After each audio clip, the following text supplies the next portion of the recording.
Hello, everybody, and welcome back to another episode of Just Another Baseball Podcast. You guys all know me by now. My name is Greg.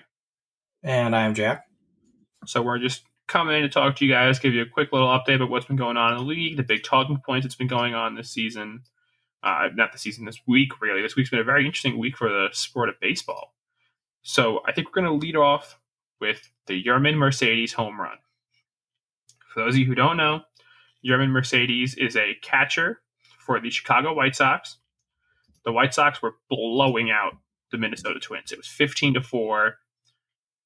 Normally in baseball, you'll see when one team is blowing out another, the team that's losing they won't put a pitcher on. They'll put like a position player, somebody who probably pitched in high school or when they were like in their early teens, who hasn't done it in years, just because you want to preserve the arm of your actual pitchers. There's no point putting a guy in because you're not going to win. And it's got their ups and downs. I mean, sometimes you see something crazy like Anthony Rizzo striking out Freddie Freeman.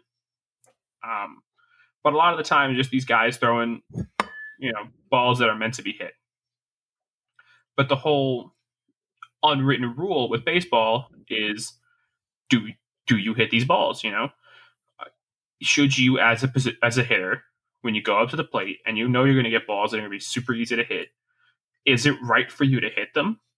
Should you hit them? Should you not?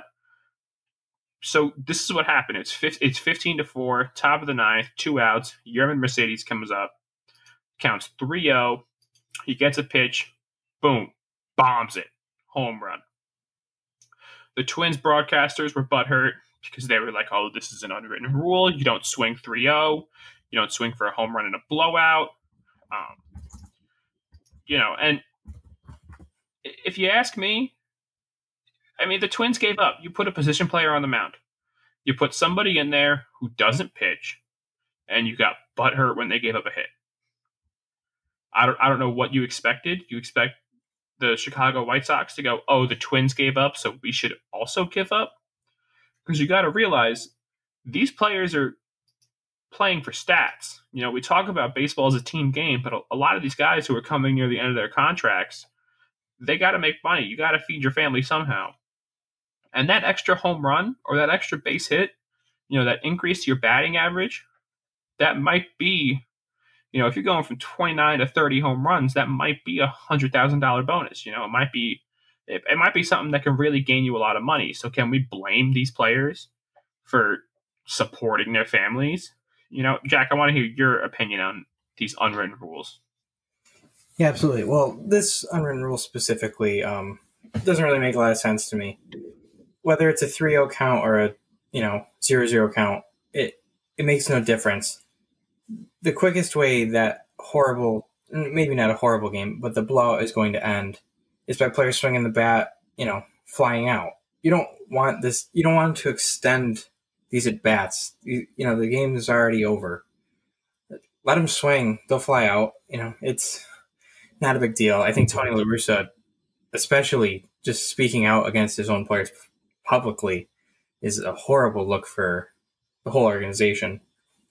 And yeah, I don't see an issue. Batter's bat. I don't think Willens Astudillo cares at all. I don't think his feelings are hurt. But I mean, that was a nuke. I think he hit it 440 feet.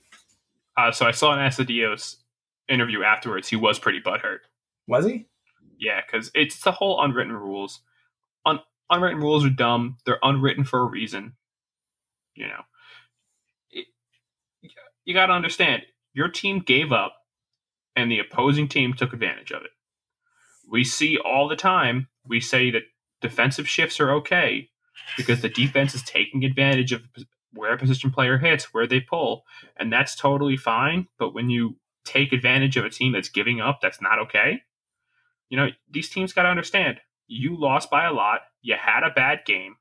If you don't want to lose by a lot more, you put a pitcher in. Don't put a position player on the mound and get super mad when they give up hits.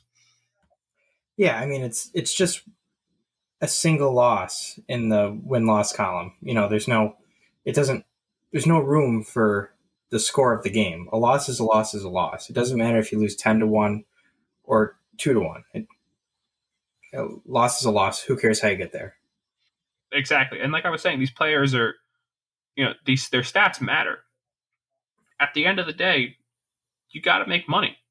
And Yermin Mercedes is entering arbitration this year, which the way arbitration works is it's basically a player, it's a pseudo free agency.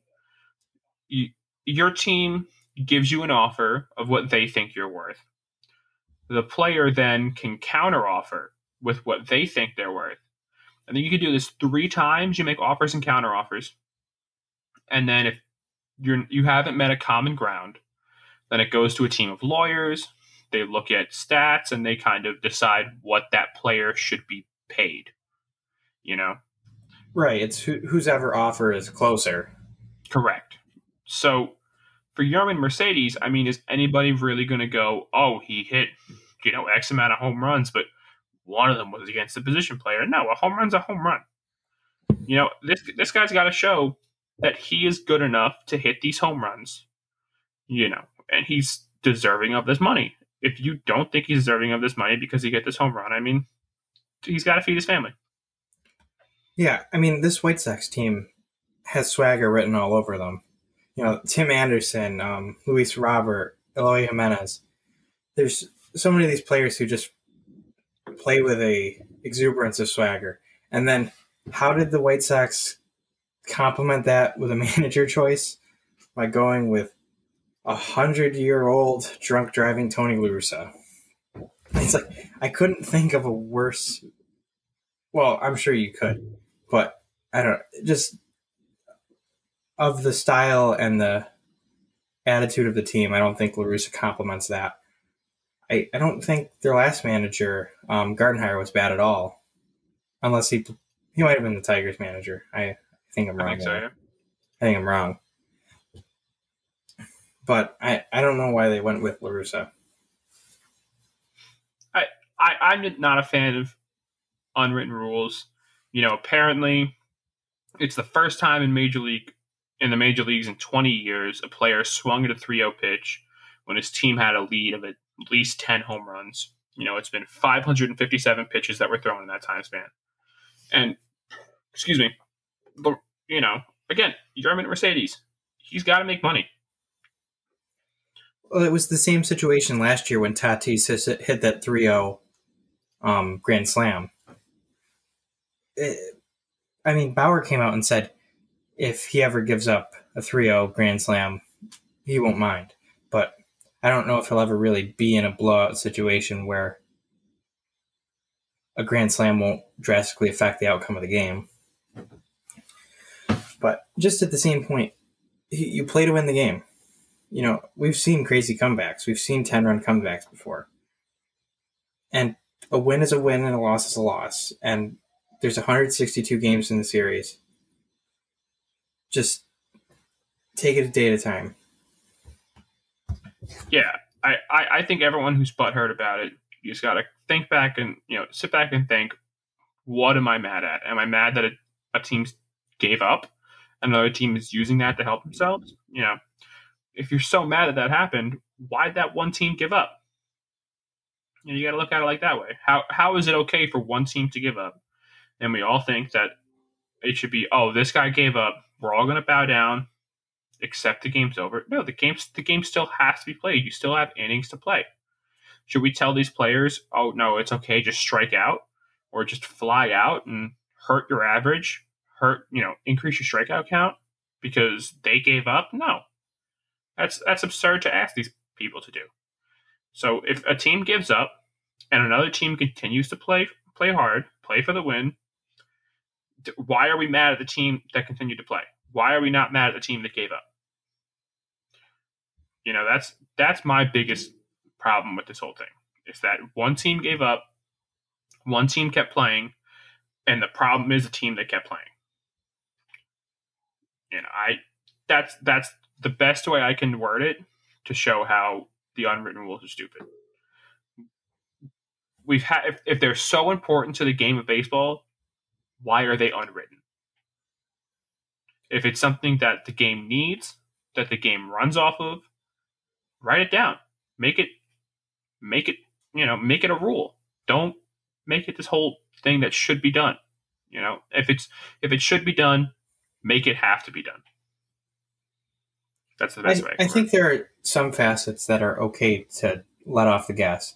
I think if you're up by 10 and past the sixth inning or whatever you'd like to say, maybe don't steal second base. Like at that point, it doesn't hurt your stats to just not steal a bag. But I wouldn't ever, I mean, I don't think they're expected to strike out. I don't know if they'd be upset if he hit it on a 3-1 pitch. If he hit it on a 3-2 pitch, would they be upset? What I don't know what the difference is. Yeah, I don't get it. I mean, just I wouldn't say I'm a casual baseball fan. I mean, we're at the point where we're making a podcast about it, so I'd say we're a little bit advanced, fast casual. But as someone who's very passionate about baseball, I want them to have fun when they play the game. I don't want it to be work. Yeah. The game's more fun to watch when everyone's having fun. Yeah. But do you think it's unacceptable for LaRussa to just speak out and say we're punishing him? Yeah. You got to realize this is a Chicago White Sox team. These are guys who are supposed to play together, have good chemistry, and we just are okay with LaRussa speaking out. We've seen, other players like Tim Anderson come to Mercedes' defense and be like, "Oh, it's fine." When you have players on your team saying it's okay, but a manager is saying there's a reason he has a locker and I have an office, like, bro, you don't do that. You got to understand your player did something. It's what happened. Same thing that happened last year with Tatis. He hit that home run. His manager said it's not acceptable, and he basically forced Tatis to apologize. I really hope your Mercedes does not apologize for this. I don't think he did anything wrong. I don't think anybody thinks he did anything wrong except for, 50, 60-year-old baseball heads. So let Mercedes play. Let these players rake. We like seeing home runs. And if your team gives up a home run because you gave up, oh well, you shouldn't have given up. Yeah, absolutely. I think about the very famous Aaron Boone quote when he went to yell at the umpire, "My guys are savages in the box." Like, what more could you say? Like, these guys are just, he wants them to be, swinging away. And I don't know, I think when you look at the different, like, LaRussa saying, "Oh, he shouldn't have done that," and then Boone saying, "My guys are fucking savages." It's like, who do you want to play for? The guy who's putting the bat in your hands or the guy who's taking it out? And like I'm not saying that when you're at these big advantages, you have to play hard. You can still have fun. I think back to, I forgot who they were playing, Javier Baez of the Cubs, a right-handed hitter. He came out in a blowout and swung left-handed and swung for the fences. He swung and dropped down to one knee. And everyone had fun with it because it was like, oh, here's this guy. He's a right-handed hitter. He's swinging from the opposite box, something he never does. He's having fun. Everyone enjoyed it because we all knew he was just having fun. And that's okay when he swings for the fences, So it should be okay for Mercedes swing for the fences. If a player wants to have fun in these situations, swing from the opposite box, try a different batting stance, do something different, just to add something of entertainment to it, I think that should be done as well, But again, these players play for stats. They play to feed their family. If they think that extra home run is going to be worth the potential outcry by these butthurt old heads, then do it. Because you got to realize people who are mad at Mercedes, they're not paying his bills. They're not feeding his family. All they're going to do is sit there, say his name, say everything he did wrong, and that's it. Mercedes still has bills to pay. He's still got a family to feed. If these stats can help him, which I believe they will, he's a catcher/designated hitter. And if you can show, oh, I have good hitting stats as a designated hitter, it's going to get you more money, especially with the potential for the NL to add designated hitter. We're going to start seeing these guys who become full-time hitters. So if you can hone your craft as a hitter and do all these things well, go for it. Make your bank. I'm all for players getting paid. Yeah, absolutely. I think there's limits to everything. Like, if you're going to get in the left-handed box as a right-handed hitter against a legitimate pitcher, that, I could see how that could be somewhat of a slap in the face. But when you throw a position player out there, you've taken the game less seriously by putting your, third baseman on the mound. Like, you've compromised the integrity of the game, not the guy in the box who's doing his job. Like, I remember when I was in maybe 4th or 5th grade, we were playing another Little League from my school, so I knew the whole team very well. And one of their hitters I was pitching, one of the hitters came up, and he stood in the left-hand side of the box. Little League, it's a little different than the pros, but I remember that legitimately hurting my feelings. But I guess if in a slow-pitch softball league, where they're not taking it seriously, which I guess you're not if you're putting your third baseman on the mound, you're not taking it seriously. You're not trying to win the game at that point. That's kind of, it's not like saying, well, I'm sorry, you can't advance, you can't do better because my third baseman is pitching, so you can't hit a home run. Like, you're conceding at that point. Let him hit the home run. Exactly. But so jumping from that, we're talking about these players hitting, doing so well. Apparently, they're only doing well against position players who pitch, because the MLB, we've talked about it for a while. A couple years ago, they had the home run problem. I think it was a 2018 All-Star game. From that point, I think for like a year and a half later, it was just home runs everywhere. Which, I got a Mets cat. Pete Alonso broke the rookie home run record. That's just not something to shy about. There was a lot of people were saying the ball was quote unquote juiced. So people were wondering, is the MLB going to do something about it? Are they going to fix it? Apparently they went the wrong way. They went from pitchers not being able to pitch very well against these players, against these hitters, to pitchers just dominating. So the MLB record for no hitters in a season is 8. I think that happened in the 1880s. Currently, now keep in mind, it is May 20th, the date this podcast is recorded. There have been 6 no hitters. We are on pace for 20 no hitters this season. The MLB record is 8. Something's going on. As I've been saying every episode, I love balls in play. That's where you get those defensive highlights. You get those runners stretching hits for extra bases. It's where you get to see these players shine, show off their athleticism, show off their skills. Home runs are cool because home runs give you those, you can look at a home run and go, oh, he hit that really hard, or it gives you the potential of someone stealing a home run. To go from that to 27 up, 27 straight outs without giving up a hit. Like, we went from one side of the spectrum all the way to the other. And I think the MLB hopefully realizes that they did something wrong. I know they recently bought out, I'm blanking on the 99% was Rawlings, who makes the baseballs. I know they bought them out. So now the MLB makes the baseballs. So they could have changed production of baseballs to make them harder to get hits off good contact or even bad contact.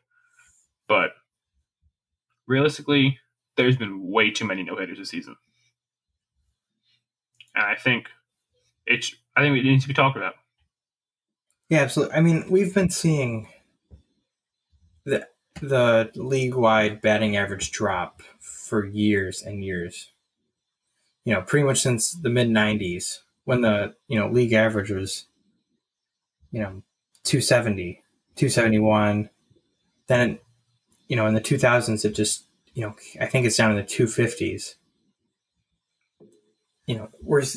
We're seeing just 3 true outcomes all the time. I think this season has just been, or maybe probably over the last 4 years, it's been beat to death. 3 true outcomes every time. Walk, home run, strikeout, of course. And I guess while we're on the subject, can you believe Garrett Cole breaking Corbin Burns' 1-week-old record? Yeah. It's crazy. Absolutely crazy what pitchers are being able to do this season.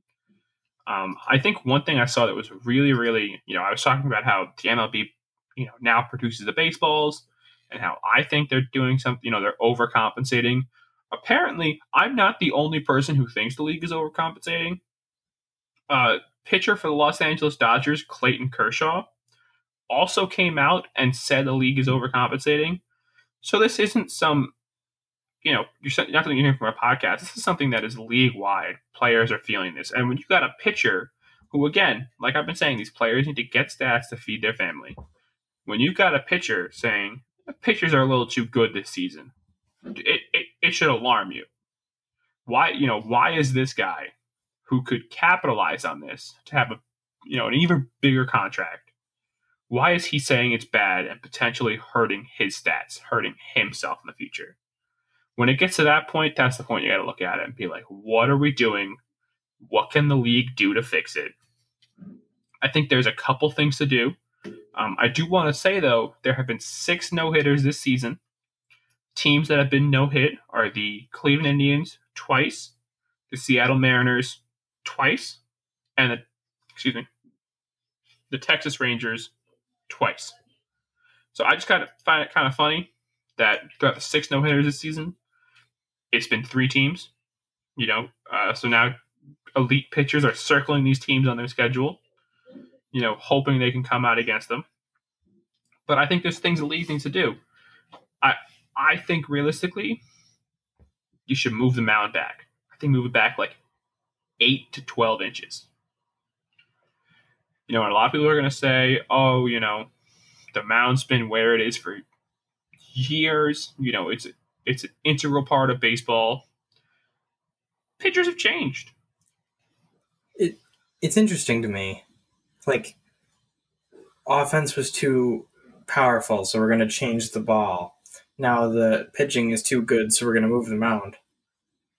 Why is the variable one way for the pitcher different than the variable for the hit? Like, why is to help the hitters we move the mound, to help the pitchers we change the ball? I don't. Who's coming up with it? I think it's just pitchers are getting too good. I think you could say the average pitcher now is 10 times better than the average pitcher 15 years ago. Not 10 times better, but it considerably better. We talk about 15, 20 years ago, 88 miles per hour fastballs were absurd. 92 mile per hour fastballs were like, what is this? You're a Yankees fan, so I'm going to ask you, what is Aroldis Chapman? What's his fastball average velocity? I don't know the exact. Just like off the top of your head, what would you say it is? 9,900. 9,900. So like, but he's a specimen. Like, if you remember when we were in probably 5th grade, 4th, 5th, 6th grade, Jabba Chamberlain could touch 99, could touch 100. That I remember, like, that being a big deal, but that was maybe 10 years ago. Now if you don't throw 95, you're really not going to look. And I understand what you're saying. Pitching has definitely evolved and changed, but we're also seeing different things, such as like pitchers in the 90s worked horizontally. They worked on the inside and the outside part of the plate. Now everyone's working up and down, and like pitching just goes in waves. And it's hard to talk about because I'm not such a baseball historian as a lot of people are. But yeah, I mean, I don't know what the MLB needs to do to like make the game the most entertaining it can. But like I think I've said it every episode at this point, the shift just needs to chill a little bit. Yeah, the shift's a huge problem. Like, give us the ball from 2017, kill the shift, and watch guys like Joey Gallo hit 315. I'm super. If Joey Gallo could bat 315, do you think he wins the MVP award? I don't think he does, just because I think we'll see other players utilize the lack of shift better than Joey Gallo can. You know what I mean? Yeah, I just think specifically he's already a very good player. Oh, if you eliminated the shift just for Joey Gallo, I think he'd be an MVP candidate easily. But I'm saying you take the shift away completely, we're going to see other players make a bigger jump. You know. But I just want to see more balls in play. I want it. I want to see those diving catches. You know, end of the year, we choose Golden Glove awards. These people who are the best defenders, and I want them to show off why. You know, like, would you rather see a Gold Glove player go to someone who's in the perfect position for almost every play, or an athletic freak who just like Nolan Arenado who can just make any play, or would you rather just see a random second baseman who just happens to be standing in the right spot make every play? Obviously, it's Arenado. Would you rather see defensive skill or computer analysis? That's really what it breaks down to, you know. And as analytical as the game of baseball gets, I think we still got to understand it is a sport and it is a game. You know, we talk about these other players in other sports. You know, we love LeBron James dunking. We love watching Tyreek Hill run crazy fast. We love watching DeAndre Hopkins catch these Hail Marys like they're nothing. You know, we love watching Connor McDavid break the scoring record. So how come in all these other sports we say these athletes are amazing, but baseball, we're doing our best to limit what these athletes can do just to show the computer analysis can win? You know, I think these people got to understand. And like I've been saying, you play to win. I fully respect playing to win. I am anti the shift, but the shift is so popular that you want your team to shift because it'll help you win. So if a team shifts, I'm butthurt at the idea of the shift, but not that my team is shifting. I think that's a very clear point to make. Right. Until no team can shift, I'd rather my team shift. Exactly. If you're going to get a bunch of wins out of the shift, do it because I want to see the Mets win. But if we get rid of the shift, I'd love it. Yeah, I mean, you'd be stupid not to do it if it's allowed. But I'd like to see no one allowed to do it. Yeah, but, Greg, I'd like to ask you one thing before we wrap up. How many no-hitters are we going to see this season? I'm going to think, so we're on pace for 20. Which I think, like, I want to say is crazy, but, like, we've seen 6 so far. My gut says 14. I don't know why 14. Just, like, I think 14. What's your estimate for how many no-hitters this season? Probably just going to see probably 12. I'm thinking 12. I think we've seen half of them. I really do think we're going to see Garrett Cole one very soon. He's been really good. Waiting for DeGrom's. Yeah, but DeGrom doesn't have a no-hitter. Awesome to see. Well, I mean, I don't watch the games because if I watch the games, the baseball gods are angry. Mm-hmm. So I just have to watch the stats. I don't watch the games not because I don't want to. I very much want to. I do it just because that's the rules. Yeah. But watching Corey Kluber get that, it's just an unbelievable feeling. So I'm going to transition a little bit here. I was just talking about DeGrom. I saw, so in the St. Lucie Mets, that's been like our rehab team pretty much. You know, I think it's our AA team, but it's also like if we got players who are coming back from injury, I mean, you need to give them game time experience, but you don't want them to like test their arms in the majors. We throw them down to St. Lucie. DeGrom today in the St. Lucie match pitched 3 innings with 8 strikeouts. We've had Syndergaard down there for a while. And I would hate to be the team that you're like, all right, this is awesome. We're playing the St. Lucie Mets. Who's the pitcher? It's DeGrom. He only pitched 3 innings, but like the talent barrier is crazy. You know, I'm all for these rehabs. I think it's great. You know, let these players test themselves, get better. But I just find I would hate to be the AA hitter who's got to face Jacob DeGrom. Yeah. But I think that's all we have for tonight. I hope everyone's excited and stays tuned. We're going to have a lot of fun episodes coming up in the future. A lot more debates coming on about certain people. Don't want to spoil too much, but I want to thank everybody for listening. And Jack, do you have anything you want to say to the people? No. Go Yankees. All righty. Thank you, everyone. Have a nice night. All right.